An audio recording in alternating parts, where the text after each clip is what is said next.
Hey, good morning and welcome to the 4th hour of the Greg Belfrage Show. It's always great to be with all of you. So, uh, I appreciate this time very much. I'm gonna kinda hit the gas pedal because I gotta make sure I'm out. So if you see me looking at my desk clock here, take no offense. I've gotta get back up to the studio prior to 10 o'clock this morning. So, let's get underway as we talk last night at the Democratic National Convention.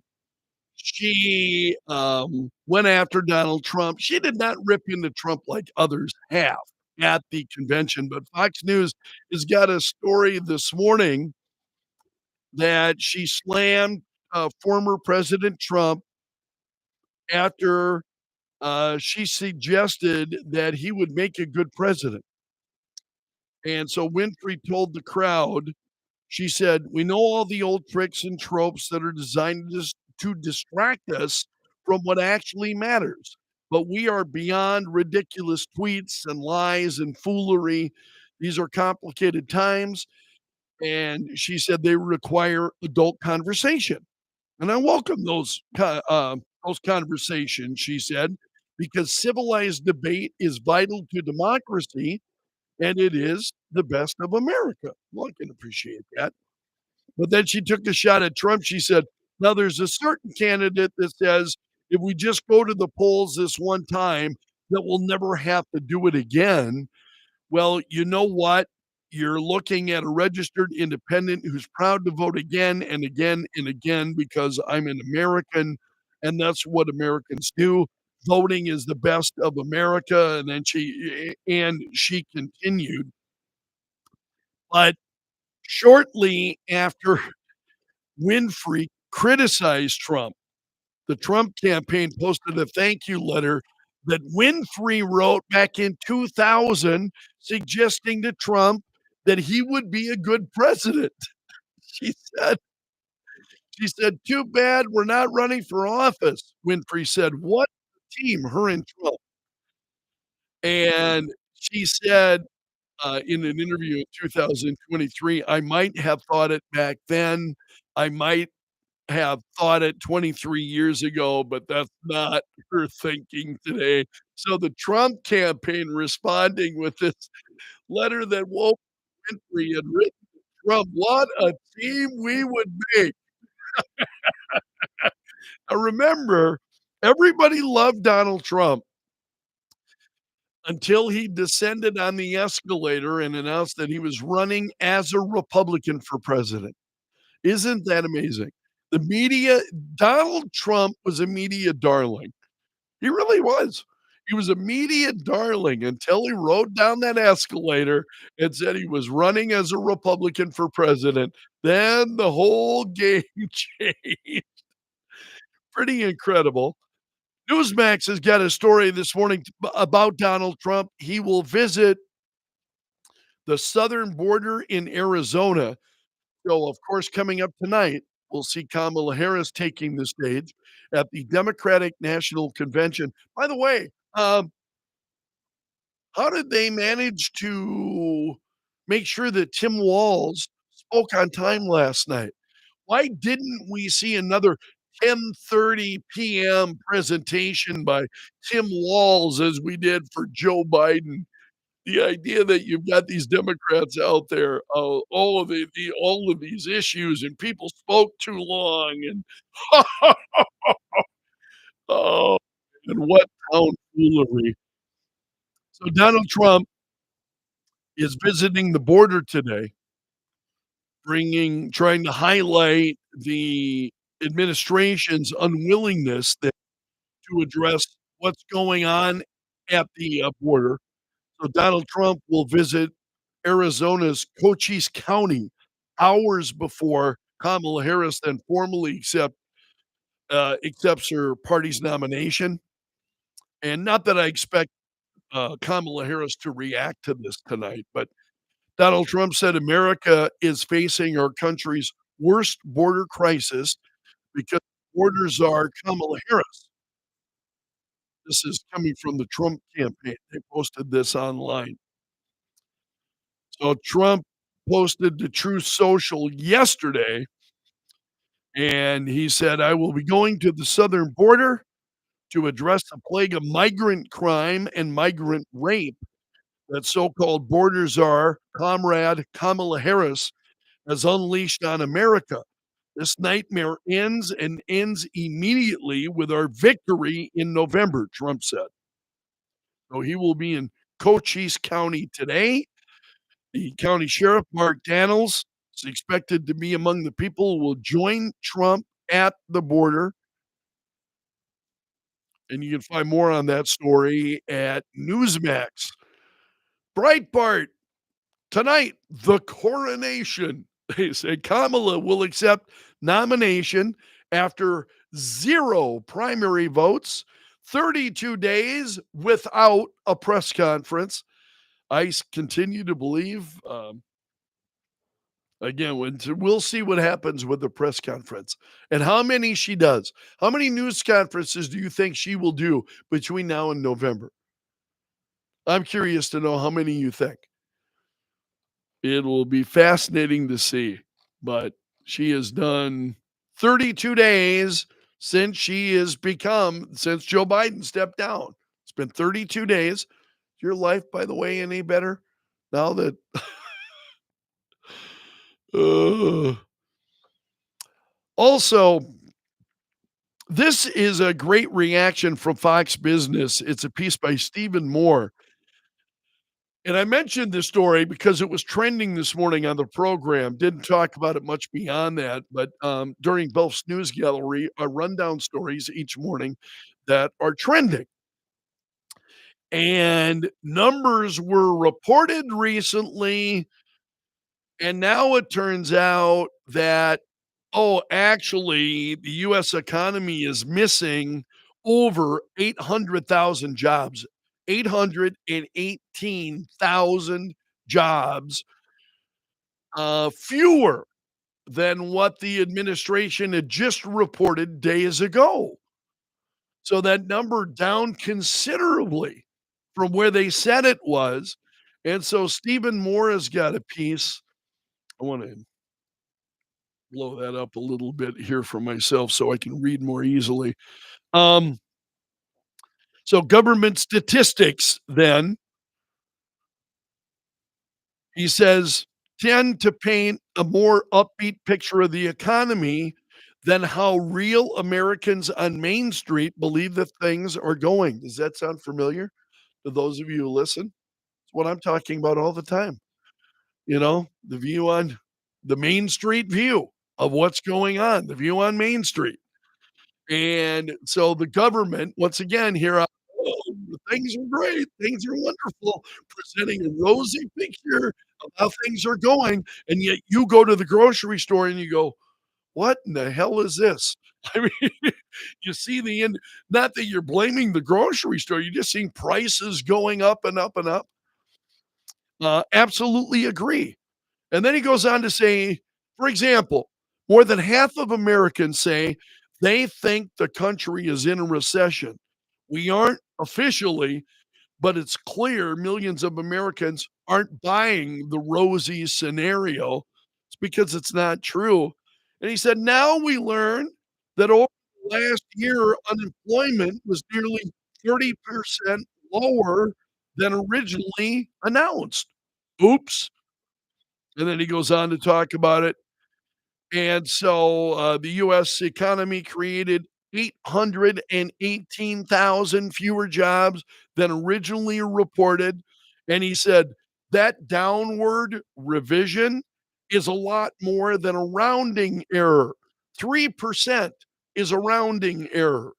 30% means that we've been fed a distorted view of the economy. Now, I'm used to this. I think we have been fed a distorted view on every damn thing under the sun. We're being fed a distorted view right now by Democrats, excuse me, at the Democratic National Convention.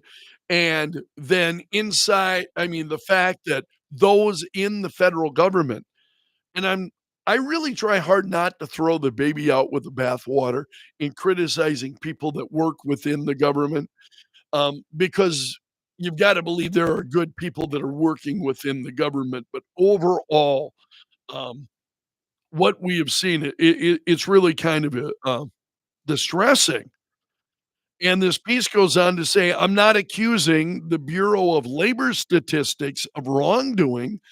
They're professionals, but the model is flawed. For at least 9 out of the last 10 months, they've revised downward their initial, headline job estimates." So agreed. Is it flawed or is it by design? I just again, so the changes happen. Are those you see this with corrections that oftentimes, okay, we're correcting this, and the media is well known for this. New York Times runs a front page story. Blah, blah, blah, and this is the allegation. And then there's a correction and it runs on an interior page or it's not the big banner. New York Times corrects the, you know what I mean? So is that, I think that's very kind of troubling. And I think this piece is correct. Is is the model flawed? I mean, if they're consistently coming up and that information is bad consistently, you've gotta ask yourself what's going on. Are they looking at bad models or whatnot? I think you're giving probably people in the bureaucracy more credit than they deserve if you if you are thinking that. But I want you to realize, and I spoke about this just very briefly on the air this morning. In fact, the last several days, you have Ernie Goss talking about what's going on with business and the economy in the Midwest, you know, throughout the Midwest. Ernie Goss saying that recession, we've seen 12 months of declines, 12 months of declines. A recession is, I think, after 2 quarters. If you've got declines over 2 quarters in a row, you're officially in a recession. Well, we've had 4 quarters of that, and still nobody is using the word recession. Um, and now you've got the Bureau of Labor Statistics correcting the number of jobs that have apparently, you know, not they they just have evaporated in thin air. Over 800,000 jobs. What happened? Um, I think what happened is we got a lot of people telling lies. We've got a lot of people lying. We've got a lot of people out there with false numbers that are absolutely bogus. Um, I don't know how you change that. You'd like to think it's possible to turn the ship around, right? This is interesting. I saw this at Breitbart this morning. Do you remember, and this won't resonate with everybody. It does with me. Remember Patricia Heaton from Everybody Loves Raymond? I loved her on that show. That was a great show. I loved Everybody Loves Raymond. Patricia Heaton played Ray Romano's wife on that Deborah on that show, and she is very much a conservative, very much a Christian, and has been very outspoken about the things that she sees. And so she told um, the CEO of Prager University. She said Christians need to stand with Jews in Israel because Christ's biological family is being murdered, she said. And she said those who are faithful should understand that the history of the church certainly involves sacrificing for their beliefs. But she says Christ's biological family is being murdered. Our Savior's biological family, the Jewish people, are being murdered. We need to stand for them. We are gratified um, into Israel by the graciousness of God, so we need to stand for them. And what she's doing here, she's explaining why Christians need to be supporting Israel. And I'm hoping that a number of Christians already are. I know I certainly um, have been very supportive of what's going on with in Israel and for Israel, and very distraught at the murder of our Israeli brothers and sisters that we have seen happening.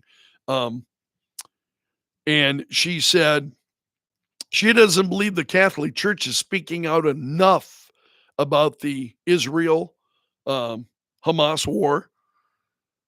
So she said she speculated about that. Well, if we say we support Israel, what about the Palestinians who are being harmed? And yes, we have to pray for the Palestinians who are being harmed because they voted in leaders who went and told their army to slaughter innocent Jews. That's why they're being harmed. So we have to speak against that. That's a pretty, that overseas issue. I mean, the Middle East issue is really kind of a, I mean, there's a lot of suffering over in the Middle East, not just the Israeli citizens, but the Palestinians as well. And I think many of us understand that. Um, but it's good to hear Patricia Heaton talking about it in more detail. You can find more on that story this morning at Breitbart. And I wanted to share a piece of good news here this morning before I wrap it up, which I have to do here fairly shortly. But the New York Post has got a story about, do you remember the cook at Burger King who never missed a day of work at Burger King in 27 years?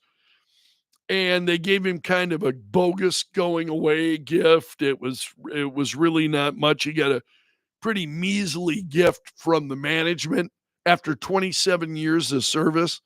I mean, that's a long time, man. And so he had never missed a day in nearly 30 years of fast food service.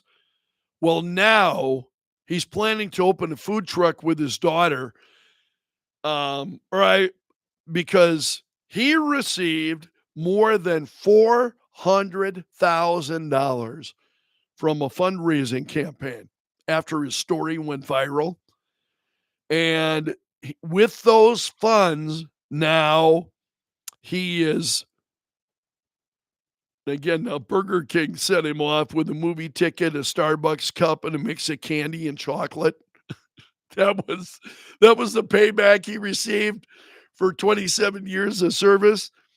Well, with that $400,000 that he's received, he is opening a food truck. And New York Post has got photos of his new black and silver food truck, comes fully equipped with the works, including an oven and a fryer, and it's named K27Y, which is a reference to um, his fame, going viral. 27 years and K27Y, 27 years. So anyway, he and his daughter was trained at a French culinary school. So they'll begin with a very basic menu consisting of hamburgers and hot dogs. I'm on board. Sign me up. But it's kind of a continuation of a good news story that I've shared previously. So I wanted to end today with that one. And forgive me, I'm not going to react to any of your comments today. I'm got to get back up to the studio. We got some things going on up there. So I'm going to cut it a little bit shorter than usual today. But as always, I really appreciate having you along. I hope you'll hit the like button. Let other like-minded friends know about what we're doing. I appreciate it very much. And I hope to see you here again tomorrow. So you take care. So long until tomorrow, and may God bless.